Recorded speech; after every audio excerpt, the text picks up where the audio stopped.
خسر و کسرا، نسیم حجازی، کیسٹ نمبر 9۔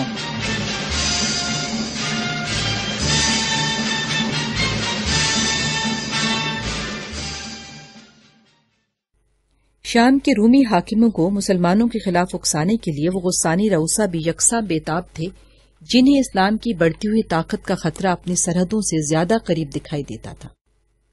عاصم بظاہر ان خبروں کو مذاق میں ٹالنے کی کوشش کرتا، لیکن اپنے دل کی گہرائیوں میں وہ ہمیشہ یہ محسوس کرتا تھا کہ یہ سب باتیں غلط نہیں ہو سکتی۔ مدینہ اور خیبر سے نکلے ہوئے یہودی رومی اور شامی عیسائیوں کو مشتعل کرنے کے لیے غلط بیانی سے کام لے سکتے ہیں، لیکن وہ عرب جو جانکنی کے عالم میں بھی اپنی شکست کا اعتراف نہیں کرتے، بلا وجہ اپنے حریف کی طاقت اور عظمت کا اعتراف نہیں کر سکتے۔ ایک دن دمشق کے چوراہے میں لوگوں کا ہجوم یمن کے ایک تاجر کی زبانی یہ خبر سن رہا تھا کہ مسلمانوں نے مکہ فتح کر لیا ہے۔ میں نے اپنی آنکھوں سے پیغمبر اسلام کا جاہو جلال دیکھا ہے، میں نے وہاں اپنے کانوں سے اللہ اکبر کی اذانیں سنی ہیں، وہ بت جو کعبے کے اندر نصب تھے توڑ دیے گئے ہیں، قریش کے سرداروں کا غرور خاک میں مل چکا ہے، اب عرب کے اندر کوئی ایسی قوت باقی نہیں رہی جو اسلام کا راستہ روک سکے۔ جب ہم مکہ سے روانہ ہوئے تھے تو مسلمانوں کا لشکر اوتاس کی طرف کوچ کر چکا تھا۔ مدینہ پہنچ کر ہمیں یہ اطلاع ملی کہ قریش کی طرح حوازن اور ثقیف قبائل کا غرور بھی خاک میں مل چکا ہے۔ یہ معمولی واقعات نہیں۔ جب میں نے یمن میں یہ خبر سنی تھی کہ مسلمانوں کا ایک لشکر بلقا تک پہنچ کر واپس آ گیا ہے تو میں اسے ایک مذاق سمجھتا تھا، لیکن اب مجھے کوئی بات ناقابل یقین محسوس نہیں ہوتی۔ اب اگر میں یہ سنوں کہ وہ دمشق کا رخ کر رہے ہیں تو بھی مجھے یقین آ جائے گا۔ ایک شامی نے غضبناک ہو کر تاجر کا گلا دبوچ لیا اور بلند آواز میں چلایا، تم بکتے ہو، تم جھوٹ کہتے ہو، تم ہمارے دشمن کے جاسوس ہو۔ عاصم ہجوم کو چیرتا ہوا آگے بڑھا اور اس نے شامی کو دھکا دے کر ایک طرف ہٹاتے ہوئے کہا، دشمن کے جاسوس چوراہوں میں کھڑے ہو کر تقریریں نہیں کرتے۔ تاجر ہجوم کے تیور دیکھ کر سہم گیا اور اس نے کہا، بھائیو، میں مسلمان نہیں ہوں، میرا مقصد تم لوگوں کو خبردار کرنا تھا۔ میرے قبیلے کے کئی خاندان اسلام قبول کر چکے ہیں، ہمارا ایرانی حاکم بھی مسلمان ہو چکا ہے، لیکن میں نے اپنے اسلاف کا مذہب نہیں چھوڑا۔ عاصم تاجر کا ہاتھ پکڑ کر ایک طرف چل دیا۔ تھوڑی دیر بعد وہ اسے اپنے مکان کے ایک آراستہ کمرے میں بٹھا کر یہ پوچھ رہا تھا، کیا تم واقعی مکہ سے ہو کر آئے ہو؟ جی ہاں، مجھے جھوٹ کہنے کی کیا ضرورت ہے؟ کیا مسلمان واقعی مکہ پر قبضہ کر چکے ہیں؟ ہاں۔ جب جنگ ہوئی تو تم وہاں تھے؟ جناب، مکہ فتح کرنے کے لیے مسلمانوں کو کسی بڑی لڑائی کی ضرورت پیش نہیں آئی۔ قریش کا ایک گروہ معمولی مزاحمت کے بعد بھاگ گیا تھا، اس کے بعد اہل مکہ نے لڑے بغیر ہتھیار ڈال دیے تھے۔ یہ ناممکن ہے، عاصم نے کہا، میں قریش کے متعلق یہ مان ہی نہیں سکتا کہ وہ جیتے جی ہار مان لیں گے۔ تاجر مسکرایا اور کہا، راستے میں جن قبائل کے لوگوں کے ساتھ میری ملاقات ہوئی تھی وہ سب یہی کہتے تھے کہ قریش مکہ ہار نہیں مان سکتے، لیکن اس سے کوئی فرق نہیں پڑتا، میں نے اپنی آنکھوں سے یہ واقعات دیکھے ہیں۔ اچھا یہ بتاؤ، مسلمانوں نے مکہ فتح کرنے کے بعد اپنے دشمنوں کے ساتھ کیا سلوک کیا؟ تاجر نے کہا، انہوں نے قریش کے ساتھ وہ سلوک کیا ہے جو آج تک کسی فاتح نے اپنے دشمن کے ساتھ نہیں کیا۔ تمہیں یقین نہیں آئے گا، لیکن مکہ میں داخل ہونے کے بعد مسلمانوں نے اپنے ان دشمنوں کو بھی معاف کر دیا تھا جو انہیں بدترین اذیتیں دیا کرتے تھے۔ ان کے نبی نے ان لوگوں سے بھی باز پرس نہیں کی جو اس کے راستے میں کانٹے بچھایا کرتے تھے اور جن کے ہاتھ کمزور اور بے بس مسلمانوں کے خون سے رنگے ہوئے تھے۔ جب اسلام کا لشکر مکہ کی طرف بڑھ رہا تھا تو اہل مکہ یہ محسوس کر رہے تھے کہ قدرت نے ہلاکت اور بربادی کے سارے طوفانوں کا رخ ان کی طرف پھیر دیا ہے۔ کسی کو چند گھڑیوں سے زیادہ زندہ رہنے کی امید نہ تھی، لیکن تھوڑی دیر بعد یہی طوفان رحمت کی گھٹاؤں میں تبدیل ہو چکے تھے۔ اہل مکہ کو صرف اس بات کا ملال تھا کہ ان کے گروہ نے بلا وجہ مسلمانوں کے ساتھ الجھ کر 13 آدمیوں کی جانیں گنوا دی ہیں۔ میں نے مسلمانوں کے نبی کو پہلی بار اس وقت دیکھا تھا جب قریش کے اکابر گردنیں جھکائے ان کے سامنے کھڑے تھے اور وہ یہ پوچھ رہے تھے، کیا تمہیں معلوم ہے کہ میں تمہارے ساتھ کیا برتاؤ کرنے والا ہوں؟ اور قریش کے اکابر یہ کہہ رہے تھے، تو شریف بھائی اور شریف برادر زادہ ہے۔ عاصم نے بے چین سا ہو کر سوال کیا، پھر مسلمانوں کے نبی نے کیا جواب دیا؟ اس کا جواب یہ تھا، تم پر کچھ الزام نہیں، جاؤ تم آزاد ہو۔ عاصم نے جذبات سے مغلوب ہو کر کہا، مجھے یقین ہے کہ جو نبی ایک فاتح کی حیثیت سے اپنے بدترین دشمنوں کے ساتھ یہ سلوک کرتا ہے وہ پوری انسانیت کا نجات دہندہ ہوگا۔ خدا کی قسم، روم اور ایران کے لشکر اس دین کا راستہ نہیں روک سکیں گے جو ناداروں کو طاقت اور زیر دستوں کو بالادستی عطا کرنے کے بعد بھی انتقام سے باز رکھ سکتا ہے۔ تاجر نے کہا، میرے لیے سب سے زیادہ تعجب خیز بات یہی تھی کہ مسلمان ہجرت کے وقت جس قدر مظلوم تھے اسی قدر اپنی فتح کے دن رحم دل تھے۔ قریش کے پرچم ٹوٹ چکے تھے، ان کا غرور خاک میں مل چکا ہے، کعبہ کے 360 بت پاؤں تلے روندے جا چکے ہیں، لیکن اس عظیم فتح کے باوجود میں نے کسی مسلمان کے چہرے پر غرور کا شائبہ تک نہیں دیکھا۔ میں مختلف قبیلوں اور خاندانوں کے مسلمانوں سے مل چکا ہوں، اور مجھے اس بات پر تعجب محسوس ہوتا تھا کہ وہ اپنے دین کے رشتے کو خون کے رشتوں پر مقدم سمجھتے ہیں۔ میں ایسا محسوس کرتا ہوں کہ ایک انسان اسلام قبول کرنے کے بعد ان تمام عادات اور خصائل سے محروم ہو جاتا ہے جن پر اہل عرب فخر کیا کرتے تھے۔ تاجر نے مزید کہا، مکہ میں چند دن قیام کے دوران مجھے ایسا محسوس ہوتا تھا کہ میں خواب دیکھ رہا ہوں، لیکن اب میں اکثر یہ سوچتا ہوں کہ میں نے وہاں جو نئی روشنی دیکھی تھی وہ مرتے دم تک میرا تعاقب کرے گی، اور شاید ایک وقت ایسا بھی آئے جب میں اپنے سارے تعصبات کے باوجود اس دین کی صداقت پر ایمان لانے کے لیے مجبور ہو جاؤں گا جس نے مجھ سے کہیں زیادہ ضدی انسانوں کی کایا پلٹ دی ہے۔ مجھے اس بات کا اعتراف ہے کہ اپنی ضد اور غرور کے معاملے میں یمن کا کوئی قبیلہ قریش کی ہمسری کا دعویٰ نہیں کر سکتا۔ میں یہ بھی محسوس کرتا ہوں کہ اہل عرب نے کئی برس جس دین کے راستے میں مزاحمت کی ہے وہ بڑی تیزی کے ساتھ عجم کی وسعتوں پر چھا جائے گا۔ عاصم مسکرایا، تم اسلام قبول کیے بغیر اسلام کی تبلیغ کر رہے ہو۔ تاجر نے جواب دیا، میں صرف اپنے احساس مروبیت کی ترجمانی کر رہا ہوں، اور آج اگر تم عرب کی کسی یہودی سے بات کرو تو وہ تمہیں مجھ سے کہیں زیادہ مروب نظر آئے گا۔ عاصم کچھ دیر بے خیالی کے عالم میں چھت کی طرف دیکھتا رہا، بالآخر اس نے کہا، کاش میں وہاں جا سکتا، کاش میں اسے دیکھ سکتا۔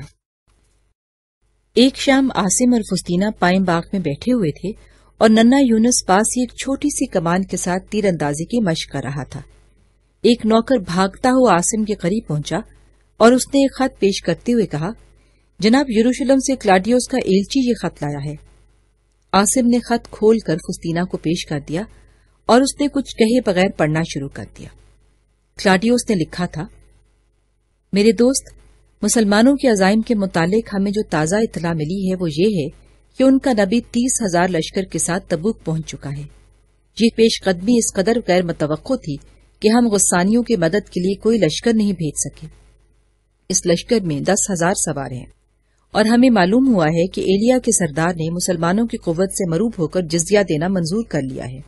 مسلمانوں نے تبوک میں پڑاؤ ڈال دیا ہے، اور قرائن سے یہی معلوم ہوتا ہے کہ شاید وہ تبوک سے آگے بڑھنے کی کوشش نہ کریں۔ لیکن ہمارے جاسوسوں نے یہ اطلاع دی ہے کہ مسلمانوں کی فوج کا ایک جری سالار چند دستوں کے ساتھ تبوک سے آگے نکل گیا ہے۔ یہ معلوم نہیں ہو سکا کہ اس کی منزل مقصود کیا ہے، تاہم مجھے یقین ہے کہ جو فوج تبوک سے آگے بڑھے گی اس کا ہر قدم تباہی کی طرف ہوگا۔ بہرحال ان کی جسارت قابل داد ہے، اور اگر میں تمہاری طرح عرب کا باشندہ ہوتا تو میرے دل میں یقیناً یہ جاننے کی خواہش پیدا ہوتی کہ مسلمانوں کے لشکر نے کس امید پر شام کا رخ کیا ہے اور اس کی کامیابی کے امکانات کیا ہیں۔ اگر عرب سے تمہاری دلچسپی یکسر ختم نہیں ہوگی تو میری یہ خواہش ہے کہ تم تبوک سے ہو آؤ۔ یہ اس لیے ضروری ہے کہ میں عرب کے انقلاب کے متعلق تم سے زیادہ کسی اور کی گواہی پر یقین نہیں کر سکتا۔ تمہارے لیے تبوک میں مسلمانوں کے پڑاؤ تک رسائی حاصل کرنا مشکل نہیں ہوگا۔ تم چند دن ان کے ساتھ رہ کر یہ معلوم کر سکو گے کہ قدرت کا وہ کون سا معجزہ ہے جن کی بدولت عربوں کے دل سے روما کی عظیم سلطنت کا روب اٹھ گیا ہے۔ اگر یہ لوگ تبوک سے واپس چلے گئے تو بھی تمہارے لیے اپنے وطن میں داخل ہونا مشکل نہیں ہوگا۔ اگر دنیا کی حال اور مستقبل کے متعلق تمہاری دلچسپیاں ختم نہیں ہوئیں تو جلد از جلد یروشلم پہنچنے کی کوشش کرو۔ تمہارا دوست کلاڈیوس۔ فسطینہ خط ختم کرنے کے بعد جواب طلب نگاہوں سے اپنے شوہر کی طرف دیکھنے لگی، اور تھوڑی دیر بعد جب اسے عاصم کی خاموشی تکلیف دہ محسوس ہونے لگی تو اس نے دبی زبان میں پوچھا، آپ کب جانا چاہتے ہیں؟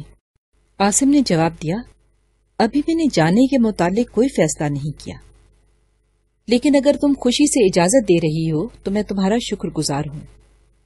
اگلی صبح عاصم گھوڑے پر سوار ہو کر سیر کے لیے نکلا، لیکن جلد ہی واپس آ گیا۔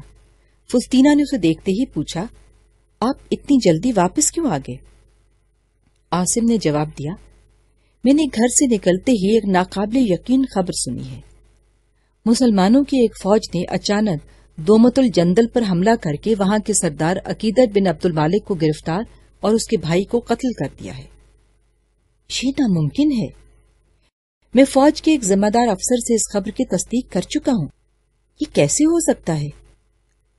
کیا مسلمانوں کی فوج اتنی زیادہ ہے کہ ہمارا لشکر ان کا راستہ نہ روک سکے؟ ان کی تعداد 400-500 سواروں سے زیادہ نہیں تھی، اور رومیوں کی کمک پہنچنے سے پہلے وہ عقیدر کو گرفتار کر کے واپس جا چکے تھے۔ ایک رومی یہ کہہ رہا تھا کہ اگر یہ خبر درست ہے تو ہمیں یہ بھی تسلیم کرنا پڑے گا کہ مسلمان ہوا میں اڑ کر دوما پہنچے تھے۔ اب کیا ہوگا؟ فسطینہ نے سوال کیا۔ کچھ نہیں، رومیوں کا خیال تھا کہ ان کی فوجی نقل و حرکت مسلمانوں کو مروب کر دے گی، لیکن اب مسلمانوں نے عملاً یہ ثابت کر دیا ہے کہ وہ جب چاہیں شام کے کسی بھی شہر پر حملہ کر سکتے ہیں۔ لیکن یہ قیصر کی توہین ہے اور رومی سے برداشت نہیں کریں گے۔ یہاں پہ نوٹ میں وضاحت ہے، رسول اکرم صلی اللہ علیہ وآلہ وسلم نے تبوک پہنچ کر حضرت خالد بن ولید کو دوما کے مہم پر روانہ کر دیا تھا۔ حضرت خالد کی تیز رفتاری کا یہ عالم تھا کہ رومی لشکر کے حرکت میں آنے سے قبل اس مہم سے فارغ ہو کر واپس جا چکے تھے۔ عاصم نے جواب دیا، یہ بھی ممکن ہے کہ ان واقعات کے بعد مسلمانوں کی قوت کے متعلق قیصر کے اندازے بدل جائیں اور وہ فوری جنگ کا ارادہ بدل دے۔ فسطینہ نے کہا، نہیں، قیصر کو کلیسا کی خواہشات کا احترام کرنا پڑے گا، اور کلیسا کی خواہش یہ نہیں ہو سکتی کہ اہل عرب ایک کمزور ہمسائے کے بجائے ایک طاقتور حریف کی حیثیت اختیار کر لیں۔ مجھے یقین ہے کہ قیصر جوابی کارروائی میں زیادہ تاخیر سے کام نہیں لے گا۔ میں آپ سے صرف یہ پوچھنا چاہتی ہوں کہ اب آپ کا کیا ارادہ ہے؟ عاصم نے جواب دیا، اگر تم سفر کے متعلق پوچھ رہی ہو تو میں نے ابھی کوئی ارادہ نہیں کیا، اور میرا خیال ہے کہ اگر عرب اور روم کے درمیان باقاعدہ جنگ شروع ہو گئی تو میں وہاں نہیں جا سکوں گا، اور کلاڈیوس بھی مجھے وہاں جانے کا مشورہ نہیں دے گا۔ چند دن بعد اہل دمشق یہ خبر سن رہے تھے کہ لشکر اسلام تبوک سے واپس لوٹ گیا ہے۔ اس کے بعد عاصم یروشلم جانے کے ارادے کو اگلے دن، اگلے ہفتے اور اگلے مہینے پر ٹالتا رہا، اور کلاڈیوس نے بھی اسے دوبارہ خط لکھنے کی ضرورت محسوس نہ کی۔ قریباً 1 سال گزر گیا، اور اس عرصے میں شام کی مشرقی سرحد سے کوئی ایسی خبر نہ آئی جو رومیوں کے لیے کسی تشویش کا باعث ہو سکتی تھی۔ تاہم اسلام ایک حیرت انگیز رفتار کے ساتھ جزیرہ نمایاں عرب کی وسعتوں کو اپنی آغوش میں لے رہا تھا، اور رومی جن کے نزدیک فرزندان صحرا کا اتحاد عرب کی تاریخ کا ایک ناقابل یقین واقعہ تھا، اس صورتحال سے غافل نہ تھے۔ ایک شام عاصم دمشق کے بازار میں گھومنے کے بعد گھر واپس آیا تو نوکر نے اسے بتایا کہ اندر ایک مہمان آپ کا انتظار کر رہا ہے۔ وہ جلدی سے آگے بڑھا اور ایک کشادہ اور روشن کمرے کے قریب پہنچ کر اسے ایک مانوس آواز سنائی دی، اور وہ کلاڈیوس کلاڈیوس کہتا ہوا اندر داخل ہوا۔ کلاڈیوس یونس کو اپنی گود سے اتار کر اٹھا اور دونوں ایک دوسرے سے بغلگیر ہو گئے۔ تم کب آئے؟ تم نے مجھے اطلاع کیوں نہیں دی؟ انتونیا کیسی ہے؟ تمہارے بچے کیسے ہیں؟ تم انہیں ساتھ کیوں نہیں لائے؟ عاصم نے ایک ہی سانس میں کئی سوال کر دیے۔ وہ سب ٹھیک ہیں، اگر یہاں ٹھہرنے کا ارادہ ہوتا تو انہیں ضرور لاتا، لیکن میں الصبح انطاکیہ جا رہا ہوں۔ میں نے سنا ہے کہ قیصر وہاں آ رہا ہے۔ ہاں، کلاڈیوس نے کہا، عرب کے حالات نے انہیں پھر ایک بار اپنے مشرقی علاقوں کی دیکھ بھال پر مجبور کر دیا ہے۔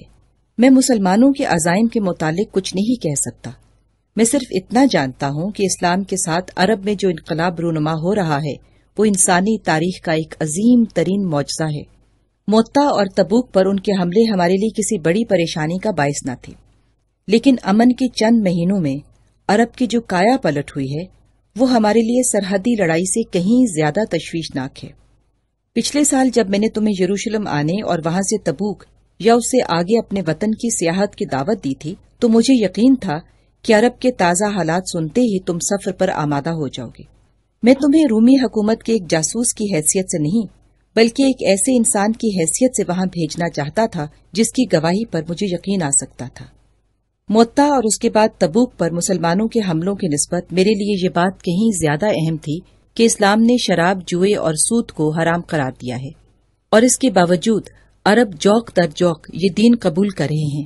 اسلام نے چوری اور بدکاری کے لیے ہولناک سزائیں مقرر کی ہیں اور عربوں کی وہ تمام بری عادتیں یکسر بدل دی ہیں جن پر وہ صدیوں سے فخر کرتے چلے آ رہے تھے۔ اہل عرب پہلی بار ایک حکومت کے جھنڈے تلے متحد اور منظم ہو رہے ہیں، اور میں یہ محسوس کرتا ہوں کہ جب شاہراہ حیات کا یہ نیا قافلہ اپنی منازل کی طرف رخ کرے گا تو روم اور ایران کی ساری عظمتیں اس کے راستے کے گرد و غبار میں گم ہو کر رہ جائیں گی۔ کلاڈیوس یہ کہہ کر خاموش ہو گیا اور عاصم اور فسطینہ دیر تک سکتے کے عالم میں اس کی طرف دیکھتے رہے۔ بالآخر عاصم نے کہا، آپ مجھے دوبارہ اپنے وطن جانے کی اجازت دے رہے ہیں اور مجھے ڈر ہے کہ اس مرتبہ میں شاید انکار نہ کر سکوں۔ اس نے مزید پوچھا، سچ کہو، کیا میرے متعلق تمہارے اضطراب کی وجہ یہ نہیں کہ تم میرے لیے دمشق کو غیر محفوظ سمجھتے ہو؟ کلاڈیوس نے قدرے توقف کے بعد کہا، اگر تم اس سوال کے جواب پر اس قدر مصر ہو تو سنو، میں ان لوگوں میں سے ہوں جو عرب کے ساتھ رومی حکومت کا تصادم ناگزیر سمجھتے ہیں، اور جب سے میں نے یہ سنا ہے کہ نجران کے تمام عیسائی قبائل مسلمان ہو چکے ہیں اور بعض غسانی رؤسا بھی اسلام کی طرف مائل ہیں، میرا یہ یقین اور پختہ ہو گیا ہے کہ کلیسا کے اکابر قیصر کو زیادہ دیر آرام سے نہیں بیٹھنے دیں گے۔ وہ عیسائیت کی حفاظت کے لیے مسلمانوں کے خلاف تلوار اٹھانے پر مجبور ہو جائے گا، اور مجھے یہ کہتے ہوئے ندامت محسوس ہوتی ہے کہ جب عرب اور شام کا معرکہ شروع ہوگا تو تم یہاں صرف ایک عرب کی حیثیت سے دیکھے اور پہچانے جاؤ گے۔ جن لوگوں نے فسطینہ کے نانا کو اس کی عظیم خدمات کے باوجود ایرانیوں کا طرفدار سمجھ کر موت کے گھاٹ اتار دیا تھا، وہ تمہاری خدمات کا لحاظ نہیں کریں گے۔ تمہارے خلاف عوام کو مشتعل کرنے کے لیے کسی متعصب پادری کا یہ کہہ دینا کافی ہوگا کہ تم یثرب کے باشندے ہو اور تمہاری دلی ہمدردیاں مسلمانوں کے ساتھ ہیں۔ ان حالات میں رومی حکومت کو اپنی وفاداری کا ثبوت دینے کے لیے تم عربوں کے خلاف تلوار اٹھانے پر مجبور ہو جاؤ گے۔ عاصم، میں تمہیں اس امتحان سے بچانا چاہتا ہوں۔ میں یہ جانتا ہوں کہ تمہاری جنگ کسی دشمن کے خلاف نہیں بلکہ اپنے ضمیر کے خلاف ہوگی، اور میرے نزدیک تم ان لوگوں میں سے نہیں ہو جو اپنے ضمیر کے موت کے بعد صرف اس بات پر کانے رہ جاتے ہیں کہ انہیں چند سال اور زندگی کے سانس لینے کی مہلت مل گئی ہے۔ کلاڈیوس یہ کہہ کر خاموش ہو گیا اور عاصم دیر تک سر جھکائے سوچتا رہا۔ بالآخر اس نے فسطینہ کی طرف دیکھا اور کہا، فسطینہ، ہم وہاں جا رہے ہیں، ہم تینوں وہاں جا رہے ہیں، تم تیار ہو جاؤ، ہم 3 دن کے اندر اندر یہاں سے روانہ ہو جائیں گے۔ فسطینہ نے جواب دیا، میں کل ہی روانہ ہونے کے لیے تیار ہوں۔ قریباً 2 ماہ بعد ایک سپہر کے وقت عاصم اور فسطینہ ایک ٹیلے کے سائے میں گھوڑے روک کر سامنے یثرب کی پہاڑیوں اور نخلستانوں کے مناظر دیکھ رہے تھے۔ یونس، جس کا چہرہ گرمی سے برجھایا ہوا تھا، اپنے باپ کے ساتھ سوار تھا۔ اس نے پوچھا، ابا جان، یہ آپ کا شہر ہے؟ ہاں بیٹا۔ پھر آپ رک کیوں گئے ہیں؟ مجھے پیاس لگ رہی ہے۔ گھبراؤ نہیں بیٹا، ہم ابھی وہاں پہنچ جائیں گے۔ عاصم نے یہ کہہ کر گھوڑے کو ایڑ لگا دی۔ تھوڑی دیر بعد یونس نے پوچھا، ابا جان، وہاں پانی مل جائے گا نا؟ ہاں بیٹا، وہاں تمہارے لیے کسی چیز کی کمی نہیں ہوگی۔ وہ کچھ دیر خاموشی سے چلتے رہے۔ عاصم کے دل کی گہرائیوں سے ماضی کی انگنت یادیں ابھر رہی تھیں، اور وہ نمی جو اس نے یثرب کی پہلی جھلک دیکھتے وقت اپنی آنکھوں میں محسوس کی تھی بتدریج آنسوں میں تبدیل ہو رہی تھی۔ جب وہ ایک نخلستان کے قریب سے گزر رہے تھے تو عاصم نے مڑ کر فسطینہ کی طرف دیکھا اور اپنا گھوڑا روک کر کہا، فسطینہ، یہ سمیرہ کا گھر ہے، اور اب شاید وہاں مجھے پہچاننے والا بھی کوئی نہ ہو۔ یونس نے سوال کیا، ابا جان، یہاں کے لوگ کسی کو پہچانے بغیر پانی نہیں دیتے؟ نہیں بیٹا، اس گھر کے مکین پانی مانگنے والوں کو دودھ پیش کیا کرتے ہیں۔ عاصم یہ کہہ کر تھوڑی دیر کے لیے ماضی کی وسعتوں میں گم ہو گیا۔ فستینہ نے سوال کیا، آپ وہاں جانا چاہتے ہیں؟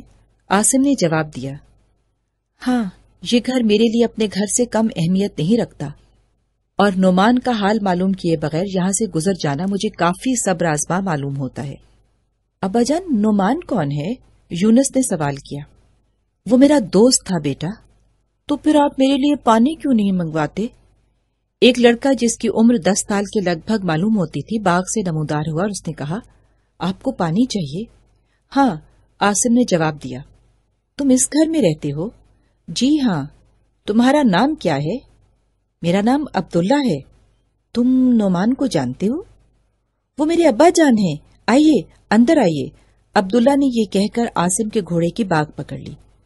عاصم نے یونس کو بازو سے پکڑ کر نیچے اتارتے ہوئے کہا، تم اپنے اس ننھے مہمان کو پانی پلا دو۔ آپ کو ہمارا مہمان بننا پسند نہیں؟ عبداللہ نے پوچھا۔ نہیں، اس وقت ہم آگے جا رہے ہیں، تم اسے جلدی لے آؤ۔ بہت اچھا۔ عبداللہ نے یہ کہہ کر یونس کا ہاتھ پکڑ لیا اور وہ باغ میں غائب ہو گئے۔ تھوڑی دیر بعد وہ واپس آئے تو ان کے ساتھ ایک خوش وضع آدمی تھا۔ عاصم اسے دیکھتے ہی گھوڑے سے اتر پڑا۔ نوارد نے کہا، میرے بیٹے کو یہ شکایت ہے کہ 2 معزز مسافر پیاس کے باوجود ہمارے گھر میں پاؤں رکھنا پسند نہیں کرتے۔ آپ کہاں سے آئے ہیں؟ ہم بہت دور سے آئے ہیں۔ میرا بیٹا بھی یہ کہتا ہے کہ آپ کو میرا نام معلوم ہے، اور اگر یہ درست ہے تو آپ کو یہ بھی معلوم ہونا چاہیے کہ میرے گھر کا دروازہ مہمانوں کے لیے ہمیشہ کھلا رہتا ہے۔ عاصم نے کہا، مجھے معلوم ہے کہ اس گھر کے مکین اپنے دشمنوں سے بھی نفرت نہیں کرتے، اور اس کے ساتھ ہی اس کی آنکھوں میں آنسو امڈ آئے۔ عاصم کی قوت ضبط جواب دے چکی تھی۔ اس نے کہا، نعمان، تم نے مجھے پہچانا نہیں؟ وہ ایک ثانیے سکتے کے عالم میں کھڑا رہا اور پھر عاصم عاصم کہتا ہوا اس کے ساتھ لپٹ گیا۔ میرے دوست، میرے بھائی، تم کہاں تھے؟ میں اور سالم تمہاری تلاش میں عرب و عجم کی خاک چھان چکے ہیں، اور اب تم میرے گھر کے دروازے سے باہر کھڑے ہو۔ نعمان کی آنکھوں میں آنسو اور چہرے پر مسکراہٹیں تھیں۔ اچانک وہ عاصم کو چھوڑ کر فستینہ کی طرف متوجہ ہوا۔ عاصم نے کہا، نعمان، یہ میری بیوی ہے، آئیے آئیے۔ نعمان نے یہ کہہ کر فستینہ کے گھوڑے کی باگ پکڑ لی۔ عبداللہ نے عاصم کا گھوڑا سنبھال لیا اور وہ اس باغ کے اندر داخل ہوئے جو عاصم کو اپنی جوانی کی امنگوں کا قبرستان محسوس ہوتا تھا۔ نعمان نے کہا، اگر آپ تھوڑی دیر پہلے آتے تو سالم سے یہی ملاقات ہو جاتی۔ عاصم نے پوچھا، سعاد کیسی ہے؟ وہ بالکل ٹھیک ہے۔ عباد زندہ ہے؟ نہیں، وہ آپ کے جانے کے 2 سال بعد فوت ہو گیا تھا۔ مرنے سے قبل اس کا آخری کارنامہ یہ تھا کہ اس نے شمون کو قتل کر دیا تھا۔ باغ عبور کرنے کے بعد وہ مکان کے صحن میں داخل ہوئے۔ سب کھلی ہوا میں ایک چٹائی پر بیٹھ گئے۔ نعمان نے انہیں پانی پلایا۔ عاصم نے کہا، نعمان، مجھے کل ہی ہادی اسلام کی وفات کی خبر ملی تھی، اور راستے میں بعض لوگوں کی باتیں سن کر مجھے محسوس ہوتا تھا کہ وہ اسلام سے منحرف ہو جائیں گے۔ اپنی صدیوں کی زندگی پر جو قیود انہوں نے محمد کی عظمت سے مروب ہو کر قبول کی تھیں، اب انہیں ناقابل برداشت محسوس ہوں گی، اور میں بذات خود یہ محسوس کرتا ہوں کہ پیغمبر اسلام کی وفات کے بعد حالات بدل چکے ہیں، اور وہ عرب جو شراب، جوئے، سود، چوری، ڈاکہ زنی اور قتل و غارت اور ظلم و جور کو اپنی زندگی کے مقاصد میں شمار کرتے تھے، پوری شدت کے ساتھ اسلام کے خلاف اٹھ کھڑے ہوں گے۔ نعمان نے جواب دیا، یہ حالات ہمارے لیے غیر متوقع نہیں۔ ہم ان قبائل کو جانتے ہیں جنہوں نے بحالت مجبوری اسلام قبول کیا تھا۔ ہم ان جھوٹے نبیوں سے بھی بے خبر نہیں جو انہیں گمراہ کر رہے ہیں، لیکن اسلام خدا کا دین ہے، اور ہمیں یقین ہے کہ اس دین کے علمبردار ہر ابتلا اور ہر آزمائش سے سرخرو ہو کر نکلیں گے۔ اللہ کے دین کی راہ کا ہر کانٹا مسل دیا جائے گا، اور صرف عرب کی حدود کے اندر ہی نہیں بلکہ عرب کے باہر بھی جو طاقتیں اسلام سے متصادم ہوگی وہ اس سیلاب کے آگے تنکوں کے انبار ثابت ہوں گے۔ عاصم نے پوچھا، کیا یہ درست ہے کہ پیغمبر اسلام کی وفات سے قبل یہاں سے ایک لشکر شام پر حملہ کرنے کی تیاریاں کر رہا تھا؟ ہاں، یہ درست ہے۔ میں اور سالم اس لشکر کے ساتھ جا رہے تھے، لیکن حضور صلی اللہ علیہ وآلہ وسلم کی علالت اور وفات کے باعث ہم رک گئے ہیں۔ عاصم بولا، اور اب شاید مقامی حالات اس لشکر کو ہمیشہ کے لیے شام پر چڑھائی کا ارادہ تبدیل کرنے پر مجبور کر دیں۔ نہیں، تمہارا یہ قیاس غلط ہے۔ ہمارے امیر ابو بکر صدیق، جن کو لوگوں نے فوری خطرات کے پیش نظر شام کی طرف لشکر کی روانگی ملتوی کرنے کا مشورہ دیا تھا، انہیں یہ جواب ملا ہے کہ اگر مجھے یہ یقین ہو کہ جنگل کے درندے مدینے میں داخل ہو کر مجھے اٹھا لے جائیں گے تو بھی میں اس لشکر کو نہیں روک سکتا جس کی روانگی کا حکم رسول اللہ نے دیا تھا۔ عاصم نے پوچھا، اس فوج کا سپہ سالار کون ہے؟ ان کا نام اسامہ ہے اور وہ رسول اللہ صلی اللہ علیہ وآلہ وسلم کے غلام زید بن حارث کے بیٹے ہیں۔ تم یہ کہتے ہو کہ غلام کا بیٹا رومی سلطنت کے خلاف عربوں کی قیادت کر رہا ہے؟ نہیں، بلکہ رسول اللہ کے ایک جانثار کو اسلام کے غازیوں کی امارت سونپی گئی ہے اور اسے حضور صلی اللہ علیہ وآلہ وسلم نے ہی اس خدمت کے لیے منتخب کیا تھا۔ کیا وہ بہت زیادہ تجربہ کار ہے؟ اس کی عمر 20 سال سے بھی کم ہے۔ عاصم نے کہا، اگر عربوں نے اسے اپنا سپہ سالار تسلیم کر لیا ہے تو یقیناً یہ ایک معجزہ ہے۔ نہیں، معجزہ یہ ہے کہ عرب مسلمان بن گئے ہیں۔ کچھ دیر گفتگو کے بعد عاصم نے نعمان کی طرف متوجہ ہو کر کہا، اب شام ہونے والی ہے اور میں یہ چاہتا ہوں کہ ہم تھوڑی دیر شہر میں گھومائیں۔ نعمان نے کہا، چلیے، لیکن آج آپ کو مدینے کی گلیاں خوشیوں سے خالی نظر آئیں گی۔ مسلمان ابھی رسول اللہ صلی اللہ علیہ وآلہ وسلم کی وفات کا غم نہیں بھولے۔ عاصم، میں نے ابھی تک ایک اہم فریضہ ادا نہیں کیا، اور وہ یہ ہے کہ میں تمہیں اسلام کی دعوت دوں۔ مدینہ میں جن لوگوں کو آپ سے محبت تھی، ان کے لیے اس سے بڑی خوشی اور کوئی نہیں ہو سکتی کہ تم اسلام قبول کر لو۔ ابھی جب میں رسول اللہ صلی اللہ علیہ وآلہ وسلم کی زندگی کے واقعات بیان کر رہا تھا تو تمہارے آنسو اس بات کی گواہی دے رہے تھے کہ اسلام کی روشنی تمہارے دل سے دور نہیں رہ سکتی۔ میں یہ چاہتا ہوں کہ تم ایک مسلمان کی حیثیت سے مدینے کی گلیوں کا طواف کرو۔ عاصم نے جواب دیا، نعمان، میں تمہاری دعوت قبول کرتا ہوں۔ اگر خلیفہ مجھے مسلمان بنا سکتے ہیں تو مجھے ابھی ان کے پاس لے چلو۔ نعمان نے جواب دیا، اسلام قبول کرنے کے لیے آپ کو خلیفہ کے پاس جانے یا کوئی رسومات ادا کرنے کی ضرورت نہیں، صرف زبان سے چند کلمات کافی ہیں۔ فستینہ نے سریانی میں اپنے شوہر سے کچھ کہا اور وہ نعمان سے مخاطب ہو کر بولا، فستینہ کو شکایت ہے کہ آپ نے اسے قبول اسلام کی دعوت نہیں دی۔ نعمان نے جواب دیا، میں خوش قسمت ہوں کہ یہ سعادت میرے مقدر میں تھی۔ میں آپ دونوں کو کلمہ توحید پڑھانے کے لیے تیار ہوں۔ غروب آفتاب سے کچھ دیر بعد عاصم نعمان اور سالم کے ساتھ گھر سے باہر نکلا تو اسے ایسا محسوس ہو رہا تھا کہ اس کے دل سے ایک بوجھ اتر چکا ہے اور اس کی روح ماضی کی زنجیروں سے آزاد ہو چکی ہے۔ نعمان اور سالم نے درود پڑھنا شروع کیا اور وہ ان کے ساتھ شریک ہو گیا۔ پھر اس کی آواز بلند ہوتی گئی اور پھر سسکیوں میں دب کر رہ گئی اور اس نے کہا، نعمان، مجھے ان کی قبر پر لے چلو۔ ہم وہیں جا رہے ہیں عاصم، اس نے جواب دیا۔ جب وہ مسجد نبوی کے صحن میں داخل ہوئے تو وہاں لوگوں کا ہجوم تھا اور وہ باری باری اس حجرے کے اندر داخل ہو رہے تھے جہاں رسول اللہ صلی اللہ علیہ وآلہ وسلم دفن تھے۔ قیصر و کسریٰ، اس کے ساتھ ہی کیسٹ کی سائیڈ اے اپنے اختتام کو پہنچی۔ بقیہ کے لیے کیسٹ کی سائیڈ تبدیل کر لیں۔ شکریہ۔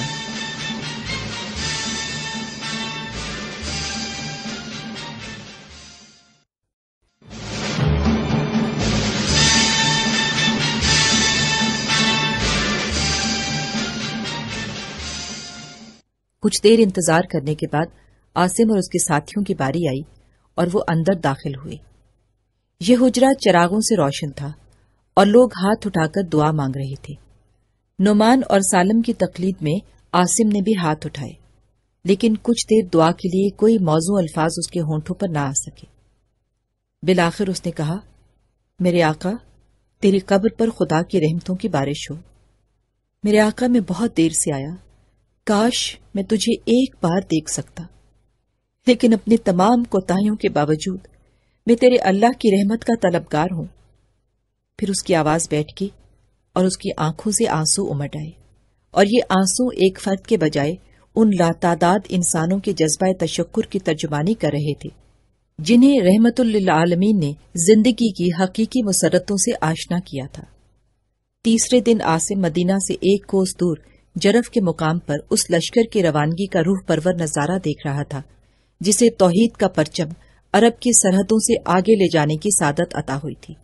عبداللہ اپنے باپ نعمان اور اپنے ماموں سالم کو الوداع کہنے کے لیے اس کے ساتھ آیا تھا اور وہ عاصم کے گھوڑے کی باگ تھامے ایک طرف کھڑا تھا۔ اس لشکر میں قبائل عرب کے وہ رؤسا موجود تھے جو اسلام قبول کرنے سے قبل ادنا اور اعلیٰ کا امتیاز قائم رکھنا اپنی زندگی کا اولین مقصد سمجھتے تھے اور جو صرف اپنے قبیلوں کی برتری کا ثبوت دینے کے لیے ہمیشہ خون کی ندیاں بہانے کے لیے تیار رہتے تھے۔ اس لشکر میں وہ جلیل القدر صحابی موجود تھے جنہیں بزرگی اور پاکیزگی کے علاوہ خاندانی رشتوں کی بدولت رسول اللہ صلی اللہ علیہ وآلہ وسلم کی قربت کا فخر حاصل تھا، اور یہاں ان اولو العزم، بہادر اور تجربہ کار سپاہیوں کی بھی کمی نہ تھی جو ہر آزمائش اور ہر امتحان میں پورے اتر چکے تھے۔ لیکن اس لشکر کی قیادت ایک ایسے نوجوان کو سونپی گئی تھی جس کی سب سے بڑی متاع رسول اللہ کی محبت تھی اور جس کے باپ کو محمد صلی اللہ علیہ وآلہ وسلم کی غلامی میں انسانیت کی عظمتیں نصیب ہوئی تھی۔ حضرت اسامہ بن زید رضی اللہ تعالی عنہ گھوڑے پر سوار تھے اور حضرت ابو بکر رضی اللہ تعالی عنہ نیچے کھڑے انہیں ہدایات دے رہے تھے۔ کسی کو اعتراض کی مجال نہ تھی، کسی کو یہ کہنے کا اشارہ نہ تھا کہ انتہائی معزز صحابیوں، آزمودہ کار سالاروں اور انتہائی با اثر قبائلی سرداروں کی موجودگی میں اتنی اہم مہم کی قیادت اسامہ کو کیوں سونپی گئی ہے۔ اسلام آقا اور غلام کا امتیاز مٹا چکا تھا۔ اللہ کے دین کی روشنی زمانے جاہلیت کی تمام عصبیتوں کو شکست دے چکی تھی۔ اس سے قبل جن بزرگوں نے گرد و پیش کے حالات سے پریشان ہو کر اسامہ کے بجائے کسی زیادہ معمر اور تجربہ کار آدمی کو یہ مہم سونپنے کی تجویز پیش کی تھی، انہیں مطمئن کرنے کے لیے حضرت ابو بکر کا یہ جواب کافی تھا کہ اسامہ کو رسول اللہ صلی اللہ علیہ وآلہ وسلم نے منتخب کیا ہے اور بڑے سے بڑا خطرہ بھی مجھے اس فیصلے میں تبدیلی پر آمادہ نہیں کر سکتا۔ اور پھر جب اسلام کا یہ لشکر روانہ ہوا تو اسامہ بن زید گھوڑے پر سوار تھے اور حضرت ابو بکر صدیق ان کے ساتھ باتیں کرتے ہوئے پیدل چل رہے تھے۔ حضرت اسامہ خلیفہ اول کے مقام سے بے خبر نہ تھے۔ انہوں نے ملتجی ہو کر کہا، اے خلیفہ رسول اللہ، مجھے شرمسار نہ کیجیے، آپ گھوڑے پر سوار ہو جائیے ورنہ میں بھی اتر پڑتا ہوں۔ اور انہوں نے فرمایا، نہیں اسامہ، مجھے تھوڑی دور اللہ کی راہ میں اپنے پاؤں غبار آلود کرنے سے منع نہ کرو۔ جب لشکر تھوڑی دور چلا گیا تو عاصم نے عبداللہ کے ہاتھ سے اپنے گھوڑے کی باگ پکڑتے ہوئے کہا، عبداللہ، میں تمہارے باپ اور ماموں کے ساتھ جا رہا ہوں۔ عبداللہ نے کہا، لیکن آپ تو صرف انہیں الوداع کہنے آئے تھے۔ عاصم نے گھوڑے پر سوار ہو کر جواب دیا، سعد سے کہہ دینا کہ یونس کی امی میری واپسی تک تمہارے گھر رہے گی۔ آن کی آن میں وہ اس قافلے کے ساتھ شامل ہو چکا تھا جس کی راہ کے غبار کو کہکشاں کی دلکشی اور تابندگی عطا ہونے والی تھی۔ راہ حق کے یہ مسافر ان مجاہدوں کے پیش رو تھے جن کے گھوڑوں کی ٹاپ قیصر اور کسرا کے ایوانوں تک سنائی دینے والی تھی۔ حال ان کے حوصلوں اور ولولوں سے لبریز تھا اور مستقبل کی فتوحات یرموک، اجنادین اور قادسیہ کے میدانوں میں ان کا انتظار کر رہی تھی۔ لیکن وہ ظاہر بین جو نتائج کو صرف اسباب کی روشنی میں دیکھ سکتے تھے، جنہوں نے کسرا پرویز کی فتوحات کے دور میں رومیوں کے دوبارہ غالب آنے کے متعلق قرآن کریم کی آیات کا مذاق اڑایا تھا، جنہوں نے پیغمبر اسلام کے وفات کی خبر سنتے ہی حال اور مستقبل کی روشنی سے منہ پھیر کر ماضی کی بھیانک تاریکیوں سے رشتہ جوڑ لیا تھا، آج بھی یہ سمجھنے کے لیے تیار نہ تھے کہ انہوں نے آس پاس کے ٹیلوں کی اوٹ سے جس لشکر کی روانگی کا منظر دیکھا ہے وہ روم کی عظیم قوت کے ساتھ ٹکر لے سکتا ہے۔ انہیں اگر کوئی اطمینان تھا تو وہ یہ تھا کہ مسلمانوں نے شام پر چڑھائی کے شوق میں مدینہ کو ان کے رحم و کرم پر چھوڑ دیا ہے۔ لیکن چند دن بعد مدینہ کو طاقت و تاراج کرنے کی مہم میں ناکامی اور شام کی مہم سے اسامہ کی کامیاب مراجعت کے باعث ان کے حوصلے ٹوٹ چکے تھے اور وہ اس حقیقت کا اعتراف کرنے پر مجبور ہو گئے تھے کہ فرزندان آدم کی تاریخ میں معجزات کا دور ابھی ختم نہیں ہوا۔